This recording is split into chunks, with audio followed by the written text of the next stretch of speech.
सफलता रेडी। स्वागत है सफलता आईएएस में। आज की क्लास में हम पढ़ने जा रहे हैं नर्मदा नदी के बारे में। ठीक है, तो नर्मदा नदी के बारे में आज स्टडी करेंगे।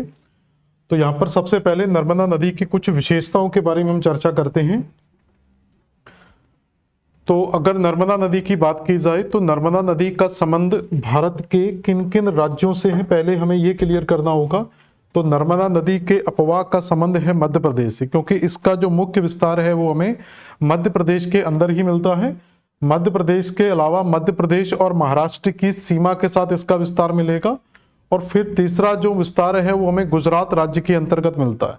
तो इस तरीके से हम कह सकते हैं कि नर्मदा नदी के अपवाह का संबंध मध्य प्रदेश, महाराष्ट्र और गुजरात राज्यों से है।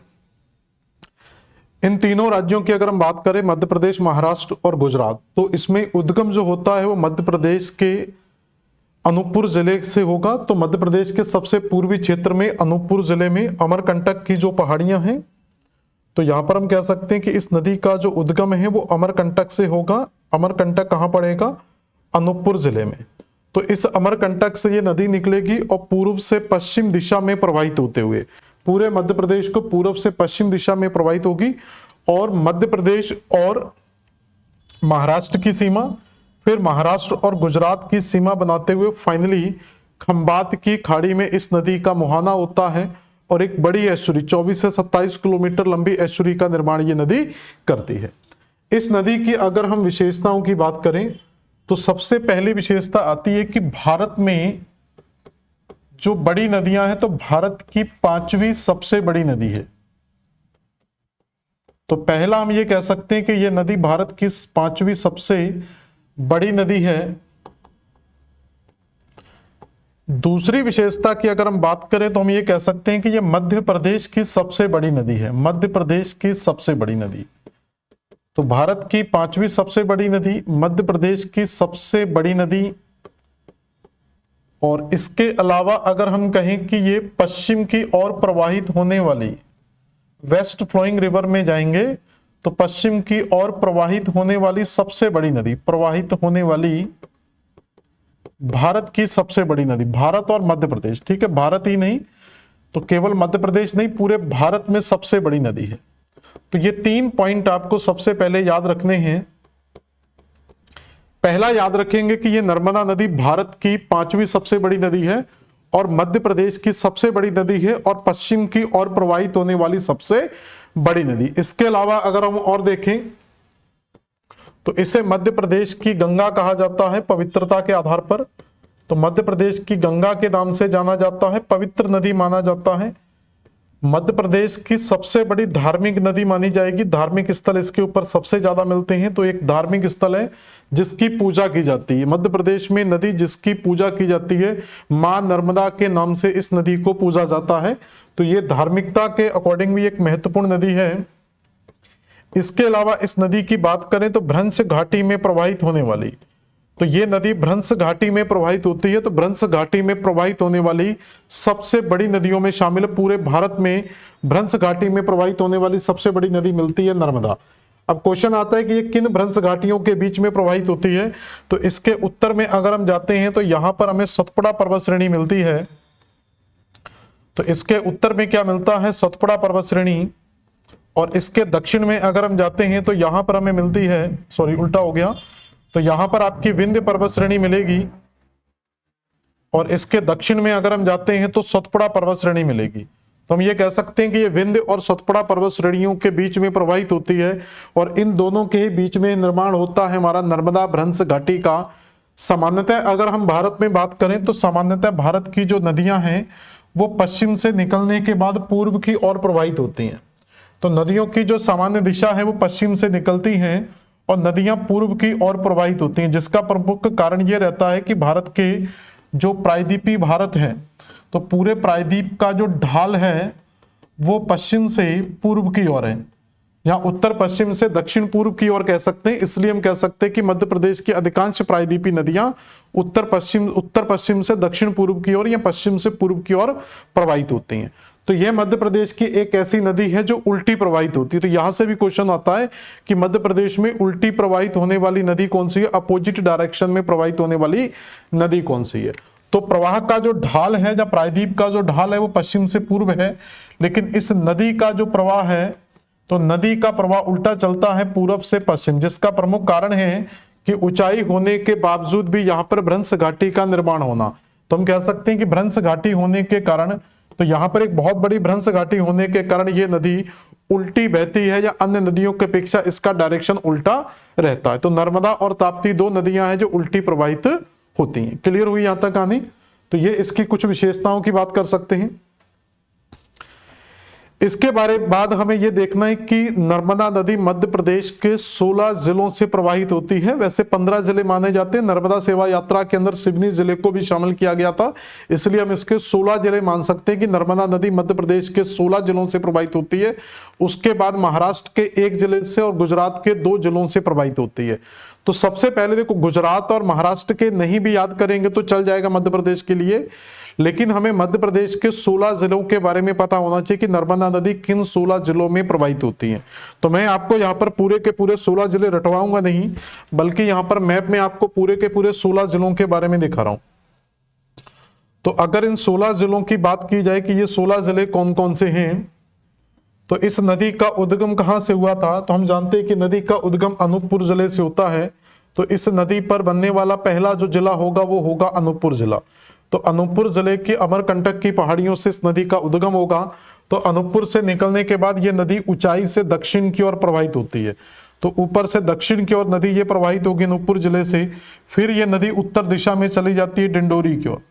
तो अनूपपुर से ये नदी प्रवाहित होती है डिंडोरी में, और डिंडोरी से प्रवाहित होने के बाद ये पहुंच जाती है जबलपुर में।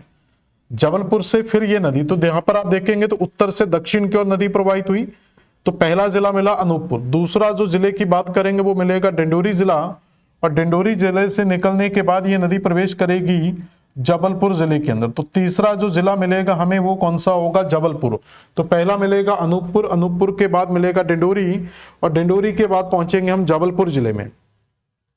जबलपुर जिले में ये गार्ज का निर्माण करती है, गहरे कंदराओं के बीच में से बहते हुए, जो संगमरमर वगैरह के क्षेत्र बेड़ा घाट मिलता है।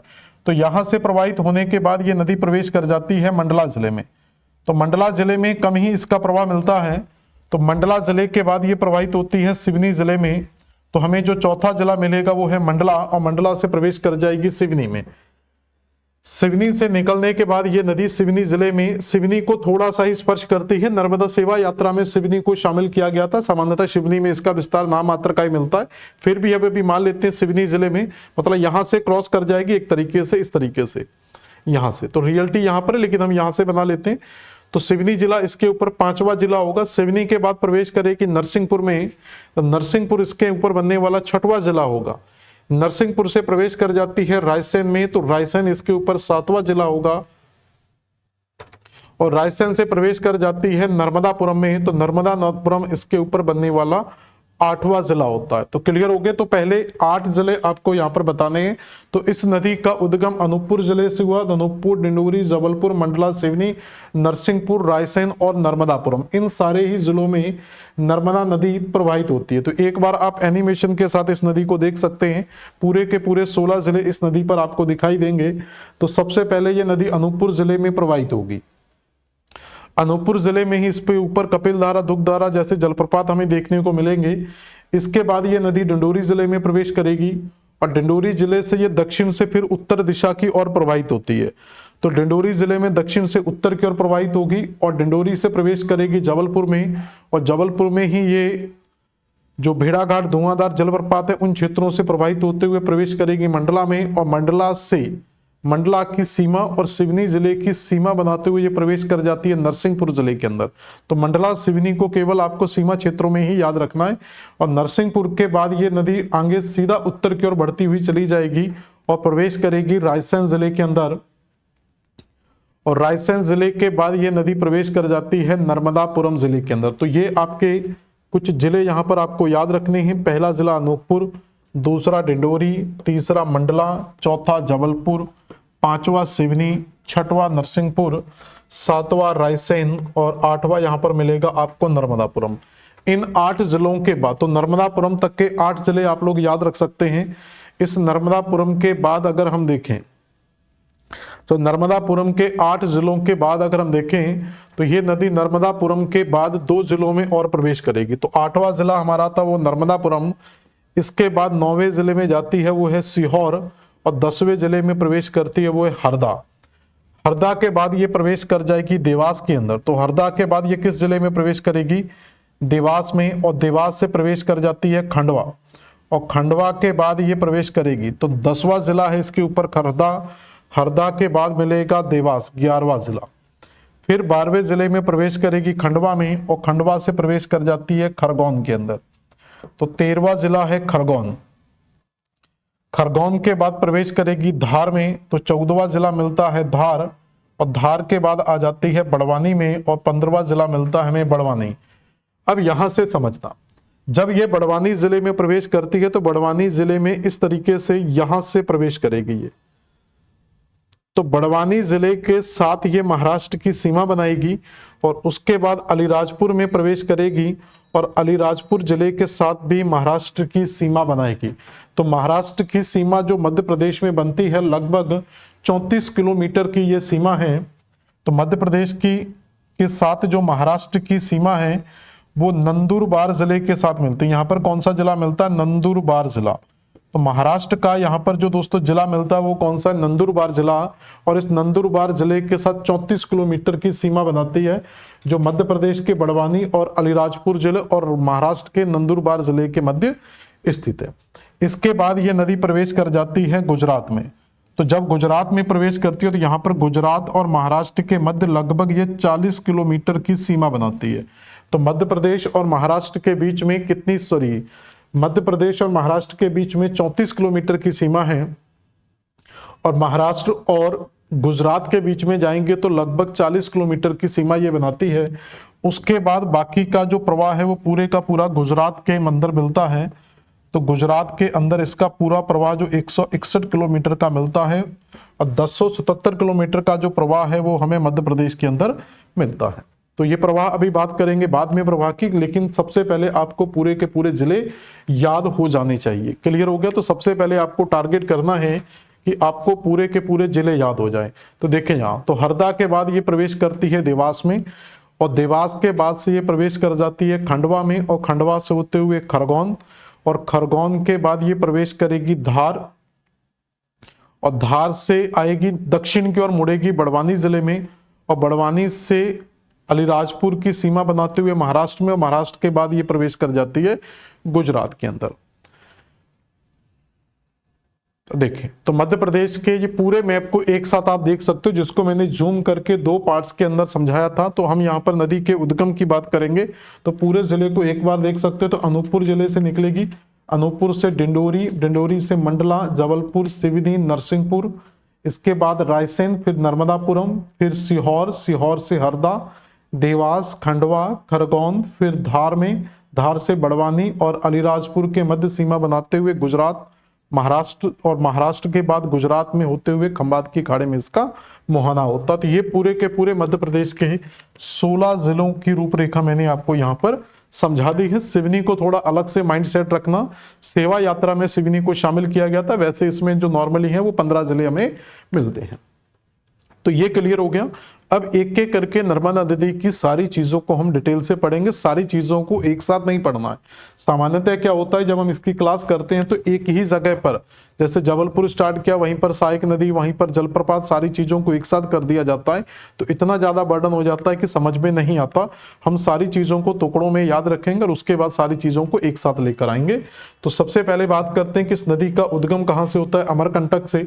अमरकंटक से निकलने के बाद मध्य प्रदेश के 16 जिलों में प्रवाहित होते हुए ये पहुंच जाती है महाराष्ट्र की सीमा, और फाइनली गुजरात की खंबात की खाड़ी में इसका मुहाना होता है। तो यहाँ पर केवल हमें 2 पॉइंट टारगेट करने हैं कि इस नदी का उद्गम कहाँ से होता है? अमरकंटक से, और इस नदी का मुहाना कहाँ पर है? खंबात की खाड़ी के अंदर। इसकी टोटल जो लेंथ हमें मिलती है इस नदी की, अमरकंटक से लेकर खंबात की खाड़ी के बीच की, वो 1312 किलोमीटर की इसकी टोटल लेंथ है, जिसमें से 1077 किलोमीटर की लेंथ हमें मध्य प्रदेश के अंदर मिलती है, और लगभग 74 किलोमीटर की लेंथ जो हमें महाराष्ट्र की सीमा के साथ मिलती है, जिसमें 34 किलोमीटर की सीमा मध्य प्रदेश और महाराष्ट्र के जिले बनाते हैं और 40 किलोमीटर की सीमा महाराष्ट्र और गुजरात के जिले बनाते हैं। उसके बाद जो बची हुई दूरी होती है वो 161 किलोमीटर होती है, 161 किलोमीटर है, जो पूरी तरीके से गुजरात के अंदर हमें मिल जाती है। तो यहाँ पर हमें केवल 2-3 चीजें सीखने को मिली हैं। पहला, उद्गम कहाँ से होता है, तो हम कहेंगे इस नदी का उद्गम अमरकंटक अनूपपुर से होता है। मुहाना कहाँ पर है, खंबात की खाड़ी में है। लेंथ इसकी टोटल कितनी है, 1312 किलोमीटर, जिसमें से मध्य प्रदेश के अंदर केवल ये नदी प्रवाहित होती है 1077 किलोमीटर।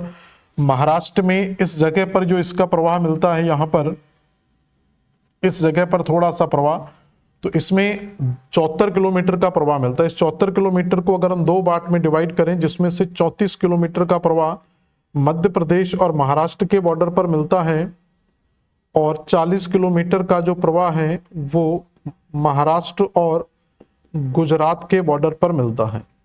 इसके बाद पूरी नदी प्रवाहित होती है राज्य गुजरात के अंदर, तो गुजरात के अंदर का जो प्रवाह है वो लगभग 161 किलोमीटर का मिलता है। तो इस तरीके से इस नदी का टोटल प्रवाह हमें 1312 किलोमीटर मिलता है।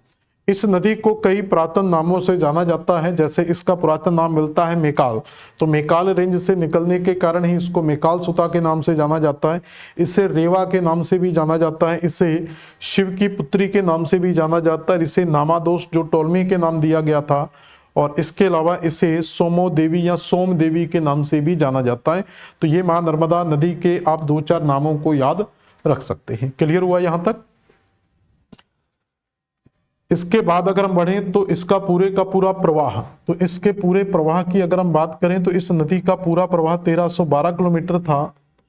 अब ये पूरे का पूरा प्रवाह मध्य प्रदेश के 16 जिलों में था। वैसे मैं 16 जिले आपको पढ़ा चुका हूं, एक बार दोबारा से आप पूरे के पूरे 16 जिले बता सकते हैं। जैसे इस नदी के सबसे पहले उद्गम की बात करें तो इस नदी का उद्गम होता है अनूपपुर जिले से।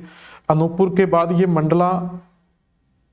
डिंडोरी, जबलपुर और मंडला, तो अनूपपुर से निकलती है, इसके बाद डिंडोरी, डिंडोरी से जबलपुर, जबलपुर से मंडला, मंडला के बाद ये नदी प्रवेश करती है सिवनी जिले में, सिवनी के बाद नरसिंहपुर, नरसिंहपुर के बाद रायसेन, रायसेन के बाद नर्मदापुरम, नर्मदापुरम रायसेन से नर्मदापुरम, नर्मदापुरम से सीहोर, फिर हरदा और उसके बाद देवास, देवास के बाद से जुड़ा हुआ है खंडवा, खंडवा के बाद प्रवेश करती खरगोन, खरगोन से धार, धार से फिर बड़वानी और बड़वानी के बाद लास्ट जिला मिलता है अलीराजपुर। ये 16 जिले मध्य प्रदेश के मिलते हैं और इन 16 जिलों में ये आप देख सकते हैं अनूपपुर, डिंडोरी, जबलपुर, मंडला, सिवनी, नरसिंहपुर, रायसेन, नर्मदापुरम, सीहोर, हरदा, देवास, खंडवा, खरगोन, धार, बड़वानी और अलीराजपुर। इसके बाद जो महाराष्ट्र का जो एरिया मिलता है यहाँ पर, ये टोटल जो लेंथ है वो हमारी 1077 किलोमीटर की मिलती है। ठीक है, 1077 किलोमीटर मध्य प्रदेश के 16 जिलों में प्रवाह है। और यहाँ पर ये जो एरिया आपको दिखाई दे रहा है नदी का, इतना क्षेत्र है, ये महाराष्ट्र के नंदुरबार के अंदर है, जिसकी जो लेंथ मिलती है वो लगभग 74 किलोमीटर की मिलती है, जिसमें मध्य प्रदेश की सीमा के साथ जो है वो 34 किलोमीटर मिलता है और गुजरात की सीमा के साथ जो मिलता है वो 40 किलोमीटर मिलता है। बाकी की जो बची हुई लेंथ है वो गुजरात के नर्मदापुरम और भड़ौच जिले में मिलती है, जिसकी टोटल लंबाई थी 161 किलोमीटर। तो ये नर्मदा नदी पर बने हुए कुछ जिलों की बात होती है, जिसमें मध्य प्रदेश के 16 जिले आपको याद रखने हैं। ये सारे के सारे 16 जिले लिखे हुए हैं, सिंगरौली हटा देंगे, इसकी जगह अलीराजपुर याद रखेंगे। महाराष्ट्र की बात करें तो यहां पर, तो महाराष्ट्र के अंदर जो मिलता है केवल नंदुरबार जिला मिलता है, जिसकी जो लेंथ है वो 74 किलोमीटर के लगभग मिलती है 2 पार्ट्स में। और गुजरात के 2 जिले मिलते हैं, नर्मदा और भड़ौच। तो भड़ौच के पास में ही इस नदी का मुहाना मिलता है। भड़ौच के नीचे ही अगर हम जाएंगे तो सूरत मिलता है, जहां पर ताप्ती नदी का मुहाना है। इसके ऊपर ही आनंद मिलता है, जहां पर माही नदी का मुहाना है। इसके बाद जो सबसे महत्वपूर्ण चीज है वो है नर्मदा नदी की सहायक नदियां। तो नर्मदा नदी की टोटल 41 ट्रिब्यूटरीज यहां पर हम पढ़ते हैं कि नर्मदा नदी की टोटल 41 सहायक नदियां हैं। जिसमें से कुछ लेफ्ट से मिलती हैं और कुछ राइट से मिलती हैं। तो 41 नदियों के बारे में हमें नहीं मिलता, लेकिन फिर भी मैंने यहाँ पर 10-12 नदियों को बड़ी कोशिश के साथ यहाँ पर लाया हूँ।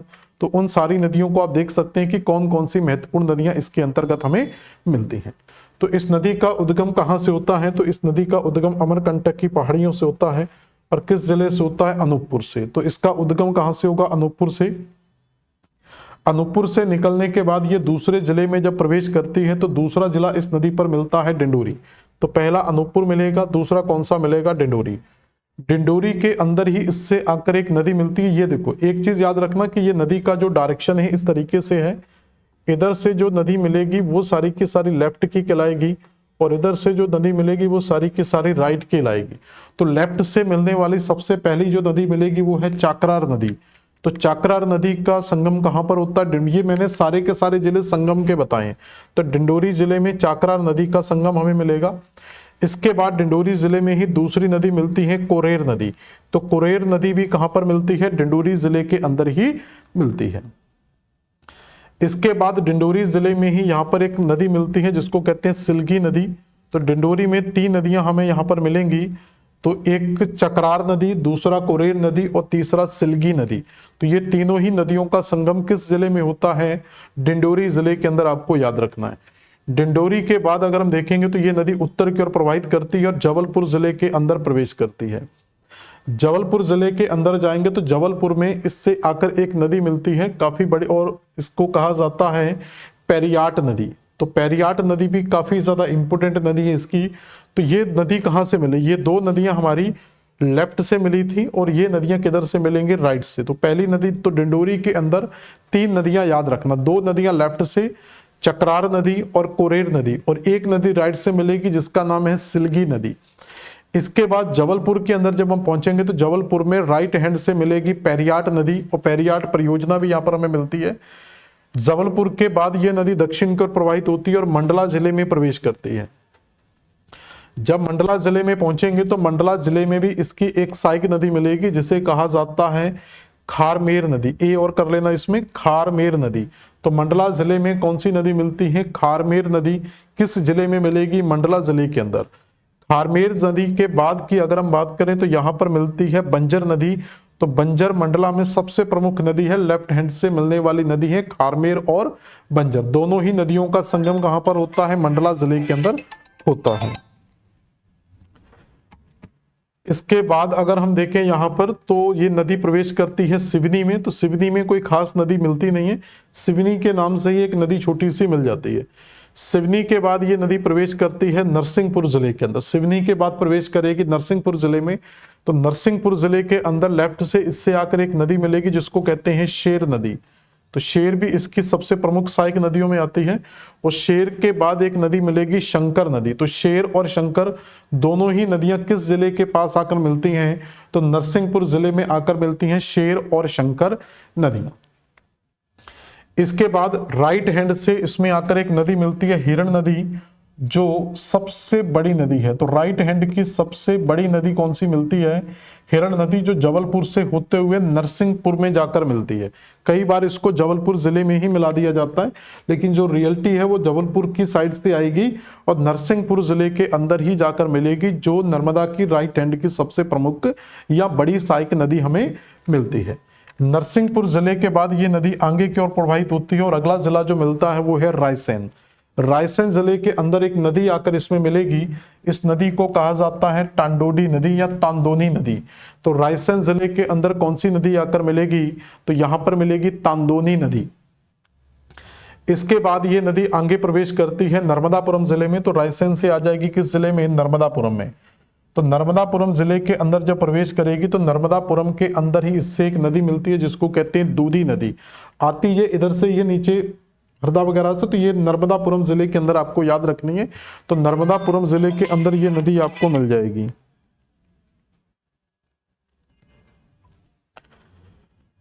इसके बाद दूधी नदी के बाद दूसरी जो नदी मिलती है नर्मदापुरम, इसका पुराना नाम हम जानते हैं होशंगाबाद के नाम से आपको फेमस है। तो होशंगाबाद याद रख सकते हैं।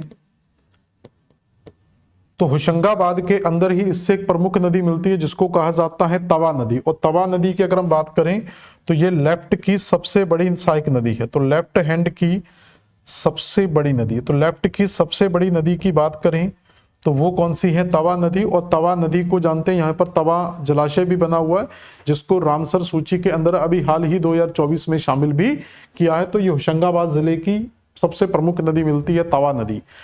इसके बाद ये नदी प्रवेश तवा और नर्मदापुरम जिले के अंदर ही यहाँ पर राइट से एक नदी मिलती है जिसको कहते हैं कोराल नदी। तो राइट हैंड से ही मिलेगी यहाँ पर कौन सी नदी? कोराल नदी। इसके बाद सीहोर में प्रवेश करते हैं, सीहोर से देवास। देवास के अंदर इसमें आके एक नदी मिलती है जिसको कहते हैं दातुनी। तो दातुनी नदी आकर इसमें मिलेगी ही देवास जिले के अंदर। और देवास के पास में ही एक नदी और मिलेगी, नहीं ये भी दातुनी है, एक ही नाम याद रखना, ये रिपीट हो गया। तो दातुनी नदी यहां पर आप याद रख लेना, इस जगह पर मिलेगी। और देवास के बाद हरदा जिला मिलता है और हरदा जिले के अंदर एक नदी मिलती है जिसको कहते हैं गांजल नदी। और गांजल नदी के बाद हरदा के बाद ये नदी प्रवेश करती है कहां पर? खंडवा में। और खंडवा से प्रवेश कर जाती है खरगोन के अंदर। खरगोन के अंदर इसमें एक नदी आकर मिलती है जिसको कहते हैं वेदा नदी। वेरी इंपॉर्टेंट नदी है। तो खरगोन जिले के अंदर आकर मिलेगी वेदा नदी। और वेदा नदी से आकर मिलती है यहाँ पर एक नदी और जिसको कहते हैं कुंदा नदी। और इसी कुंदा नदी पर देजला देवड़ा परियोजना बनी हुई है। देजला देवड़ा परियोजना किस नदी पर है?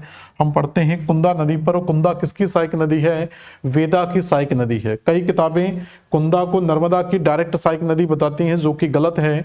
तो कुंदा वेदा की सहायक नदी है और वेदा नर्मदा की सहायक नदी है, जो किस जिले में जाकर मिलती है? खरगोन जिले में मिलती है।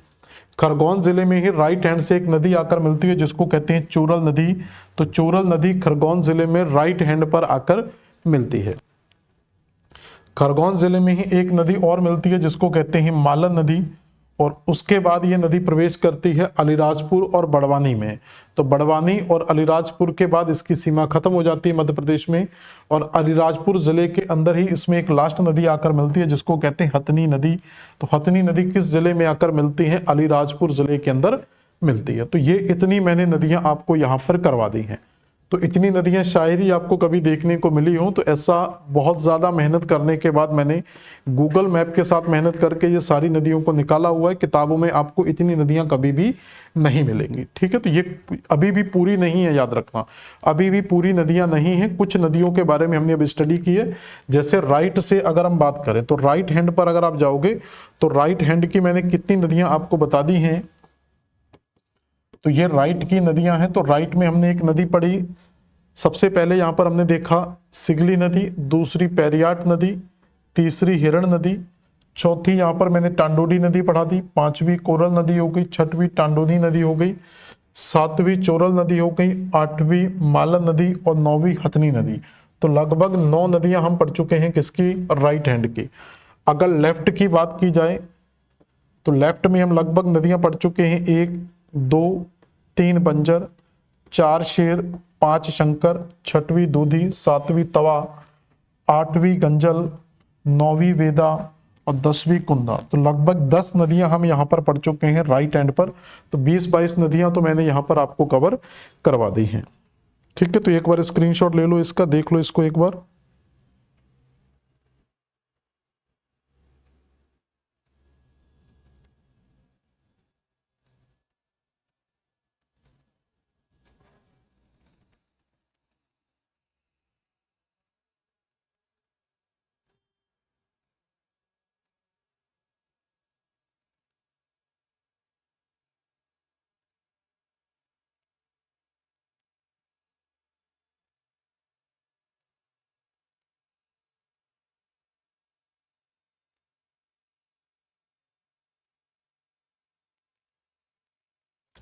ठीक है, तो ये इसकी नर्मदा नदी की कुछ ट्रिब्यूटरीज के बारे में आप याद रख सकते हैं कि लेफ्ट से कौन सी नदियां मिलती हैं और राइट से कौन कौन सी नदियां मिलती हैं। इसके बाद आपसे क्वेश्चन पूछा जाता है कि नर्मदा नदी पर कौन कौन सी परियोजनाएं बनी हुई हैं। तो परियोजना की अगर हम बात करें तो सबसे पहले उद्गम किस जिले से होता? अलीराजपुर से, और पूरब से पश्चिम की ओर प्रवाहित होते हुए ये खंबात की खाड़ी के अंदर गिर जाती है। तो अनूपपुर जिले के बाद जब ये नदी पहुंचती है जबलपुर जिले के अंदर, और जबलपुर के अंदर ही हमने पेरियाट नदी पढ़ी, और जबलपुर से ही नरसिंहपुर जिले के अंदर इसकी सबसे बड़ी नदी मिलती है हिरण नदी। जबलपुर के अंदर जाएंगे तो इसके ऊपर एक प्रोजेक्ट बना हुआ है जिसको कहा जाता है रानी अवंतीबाई प्रोजेक्ट, और इसी प्रोजेक्ट का जो डैम है उसको कहते हैं बरगी जलाशय। तो रानी अवंतीबाई परियोजना यहाँ पर बनी हुई है जबलपुर जिले के अंदर, और इसी के जो जलाशय का नाम है उसको कहा जाता है बरगी प्रोजेक्ट। तो ये जबलपुर जिले के अंदर है। इसके बाद खंडवा जिले के अंदर जाते हैं तो यहाँ पर एक प्रोजेक्ट बना हुआ है जिसको कहते हैं ओमकारेश्वर डैम। तो यहाँ पर कौन सा डैम बना हुआ है? ओमकारेश्वर डैम। इंदिरा सागर परियोजना यहाँ पर बनी हुई है। तो यहाँ पर जो मिलता है वो है इंदिरा सागर डैम। ठीक है, एक ममलेश्वर डैम भी यहाँ पर मिलता है। तो 3 डैम मिलते हैं, एक ममलेश्वर डैम मिलता है। तो ये पूरे के पूरे जो 3 डैम हमें यहाँ पर दिखाई देते हैं ये इंदिरा सागर परियोजना के डैम हैं। तो इंदिरा सागर परियोजना में अगर हम जाएंगे तो इंदिरा सागर परियोजना में एक इंदिरा सागर डैम मिलता है, दूसरा ममलेश्वर डैम मिलता है, तीसरा ओंकारेश्वर डैम मिलता है। तो 3 डैम हमें खंडवा के अंदर मिल जाते हैं। ये एक परियोजना का पार्ट है जिसका नाम है इंदिरा सागर परियोजना। और इसके बाद जब आप खरगोन में जाएंगे तो खरगोन के अंदर एक डैम मिलता है जिसको कहते हैं महेश्वर। तो महेश्वर प्रोजेक्ट आपका कहां पर है? खरगोन जिले के अंदर। तो ओंकारेश्वर, तो रानी अवंतीबाई परियोजना, इंदिरा सागर परियोजना खंडवा में, ओंकारेश्वर बांध खंडवा में, ममलेश्वर बांध भी खंडवा में, और खरगोन के अंदर मिलेगा महेश्वर।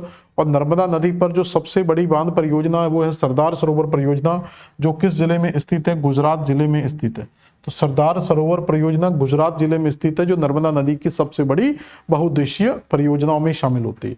तो ये कुछ डैम आप याद रखेंगे। तो जैसे ओमकारेश्वर डैम कहाँ पर है? खंडवा के अंदर। दूसरा इंदिरा सागर डैम कहाँ पर है? खंडवा में। ममलेश्वर डैम कहाँ पर है? खंडवा। ये तीनों ही किसका पार्ट है? तो ये इंदिरा सागर परियोजना का पार्ट है। इसके अलावा यहाँ पर रानी अवंती बरगी डैम बना हुआ जबलपुर जिले के अंदर, और महेश्वर बना हुआ है खरगोन के अंदर, और सरदार सरोवर कहाँ पर है? गुजरात के अंदर। तो ये परियोजना सारी मध्य प्रदेश में, एकमात्र परियोजना कहाँ पर मिलती है? हमें गुजरात के अंदर मिलती है। तो ये नर्मदा नदी पर बनी हम कुछ परियोजनाओं को याद रख सकते हैं। इसके बाद नर्मदा नदी पर बने हुए कुछ जलप्रपातों की बात की जाए कि इस नदी पर कौन कौन से जलप्रपात हैं। तो जलप्रपात के अंदर पहला, जैसे ही नर्मदा नदी अनूपपुर जिले से निकलती है तो अनूपपुर जिले से निकलते ही लगभग 8 किलोमीटर की डिस्टेंस पर, तो अनूपपुर जिले के उद्गम से लगभग जब ऊंचाई से निकलती है तो जब ये दक्षिण की ओर प्रवाहित होती है तो ऊंची जगह से 8 किलोमीटर ही ये नीचे गहराई में उतरती है। तो वहीं पर बना हुआ है आपका पहला जलप्रपात जिसको कहते हैं कपिल धारा जलप्रपात। तो पहला कौन सा जलप्रपात मिलेगा हमें? कपिल धारा।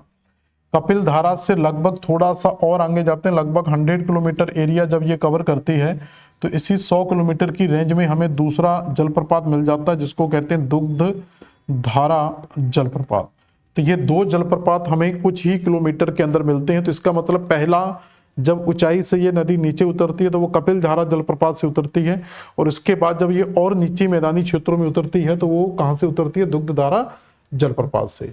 दुग्ध धारा जलप्रपात के अंदर एक छोटे से प्लेन एरिया में प्रवाहित होती है डिंडोरी, और डिंडोरी से प्रवेश कर जाती है जबलपुर में। जब ये नदी जबलपुर में प्रवेश करती है फिर से गहरे गौर्ज के अंदर प्रवेश कर जाती है, और इसी गौर्ज के अंदर जब ये नदी प्रवेश करती है तो इसी को किस नाम से जाना जाता है? तो यहाँ पर आपको धुआंधार जलप्रपात मिल जाएगा, या भेड़ा घाट के नाम से आपने सुना होगा। तो भेड़ा घाट की स्थिति यहाँ पर मिल जाएगी। तो यहाँ पर पेरियाट नदी आपको मिलती थी, यहाँ पर कौन सी नदी मिलेगी? पेरियाट नदी। और उसके बाद प्रवेश करेगी मंडला जिले में। तो मंडला जिले में ही आपको बंजर नदी मिल रही थी। कुछ नदियों को यहाँ पर मैंने टारगेट किया हुआ है, बाकी की नदियां मैंने डिटेल में आपको करवा दी हैं। तो धुआंधार या बेड़ा घाट या संगमरमर का जो क्षेत्र मिलता है वो जबलपुर जिले के अंदर मिलता है। कपिल धारा और दुग्ध धारा जो जलप्रपात मिलते हैं वो हमें अनूपपुर जिले के अंदर मिलते हैं। इसके बाद सिवनी, नरसिंहपुर, ठीक है, रायसेन वगैरह, नर्मदापुरम, सीहोर से होते हुए ये नदी प्रवेश कर जाती है। फाइनली हमें खरगोन पहुंचना होता है। सहायक नदियों पर टारगेट नहीं करेंगे। तो खरगोन के अंदर जाते हैं तो इसके अंदर मधानता गार्ज बना हुआ है, और इसके अलावा यहाँ पर एक दर्दी जलप्रपात बना हुआ है।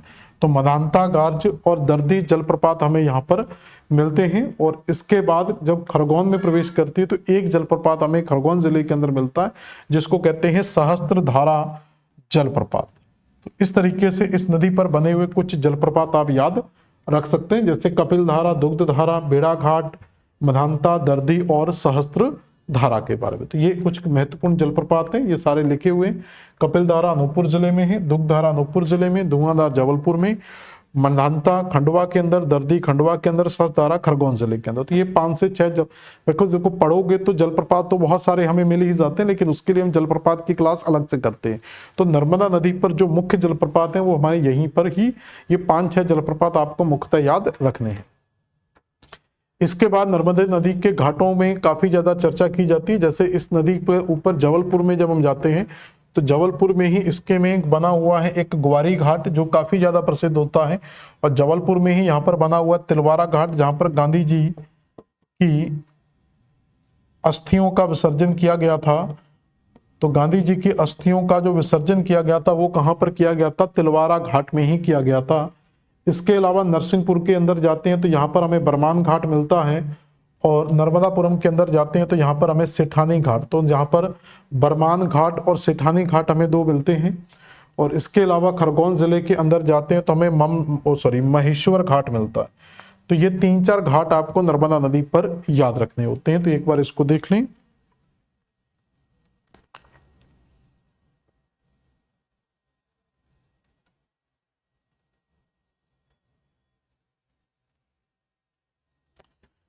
ठीक है, तो ये नर्मदा नदी पर बने हुए घाट हो गए। तो ग्वारी घाट जबलपुर में, तिलवारा घाट जबलपुर में है, सेठानी घाट नर्मदापुरम के अंदर है, बरमान घाट नरसिंहपुर जिले में है, और महेश्वर घाट खरगोन में है। इसके अलावा नर्मदा नदी पर एक आंदोलन चलाया जाता है जिसका नाम है नर्मदा बचाओ आंदोलन। इसकी जो मुख्य प्रारूप रेखा तैयार की गई थी वो मेधा पाटकर के द्वारा की गई थी, जिसके इस आंदोलन की पूरी शुरुआत की गई थी। नर्मदा आंदोलन की जो मुख्य लीडर हैं या मुख्य लीड करने वाली महिला हैं वो हैं, तो एक आपको यहाँ पर मेधा पाटकर के बारे में याद रखना है। दूसरा यहाँ पर चेहरा जो हमारा सामने आता है वो है बाबा आमटे का, जिनकी नर्मदा आंदोलन में भी एक महत्वपूर्ण भूमिका रही है। और एक है राजेंद्र सिंह, जिन्हें ठीक है वाटरमैन के नाम से भी जाना जाता है। तो ये 3 चेहरे आपको याद रखने हैं, मेधा पाटकर, बाबा आमटे और राजेंद्र सिंह, जिनकी नर्मदा बचाओ आंदोलन में एक महत्वपूर्ण भूमिका रही है। तो ये नर्मदा नदी से जुड़ी हुई हमने जो जरूरी डेटा, जरूरी जानकारी थी वो आपके साथ साझा की। इसके अलावा इसमें बहुत सारे फैक्ट आपसे पूछे जाते हैं, जैसे कुछ शहर पूछ लिए जाते हैं कि नर्मदा नदी पर कौन कौन से शहर है, जैसे हनुमंतिया है, हांडिया है, मंडला है, डिंडोरी है, ये 4-5 शहर आपको मिल जाते हैं। ये फैक्चुअल चीजें हैं, किसी भी किताब के अंदर आपको नॉर्मली मिल जाएंगी। इसके अलावा इसके ऊपर एक द्वीप मिलता है हनुमंतिया द्वीप, जो काफी ज्यादा फेमस रहता है। मध्य प्रदेश का स्विट्जरलैंड भी इसको कहा जाता है, या मध्य प्रदेश का गोवा भी, इसको मिनी गोवा के नाम से भी जाना जाता है। तो एक हनुमंतिया टापू नर्मदा नदी पर आप याद रख सकते हैं। इसके अलावा नर्मदा नदी पर बहुत छोटे छोटे घाट और भी मिलते हैं, उनके बारे में आप स्टडी कर सकते हैं, लेकिन जरूरी नहीं है। जितनी नेसेसरी चीजें थी, जितनी आवश्यक चीजें थी, वो हम यहाँ पर नर्मदा नदी को लेकर कवर कर चुके हैं। बाकी की जो चीजें करते हैं वो फालतू की हैं, इधर उधर से कुछ भी पढ़ते रहो। किताबों में आजकल ज्ञान की कोई कमी नहीं है, बहुत सारे फैक्ट आपको पढ़ने को मिल सकते हैं।